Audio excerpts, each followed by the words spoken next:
विविध विकास कामांच्या लोकार्पणासाठी राज्याचे उपमुख्यमंत्री देवेंद्र फडणवीस हे आज धुळे जिल्हा दौऱ्यावर येत आहेत। त्या पार्श्वभूमीवर काँग्रेसचे जिल्हाध्यक्ष श्यामकांत सनेर यांनी त्यांची सभा उधळण्याचा इशारा दिला होता। शिंदखेडा तालुक्यातील शेतकऱ्यांच्या विविध प्रलंबित मागण्यांसाठी श्याम सनेर यांनी आंदोलनाचा इशारा दिला होता। खरीप पीक विमा 2023-24 ची रक्कम मिळावी या प्रमुख मागणीसह विविध मागण्यांसाठी आंदोलन करण्याचा इशारा त्यांनी दिला होता। मात्र तत्पूर्वी त्यांच्या निवासस्थानी पोलिसांचा मोठा फौजफाटा लावण्यात आला।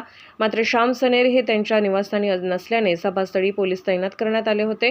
यावेळी श्याम सनेर यांच्यासह शेतकरी बांधवांनी आंदोलन करण्यास सुरुवात केल्यानंतर पोलीस प्रशासनाने ताबडतोब या सगळ्या आंदोलकांना ताब्यात घेतलं आहे। शेतकऱ्यांच्या 6 प्रश्नासाठी आंदोलन करत असताना हे सरकार दडपशाही करत असल्याचा आरोप श्याम सनेर यांनी यावेळी केला।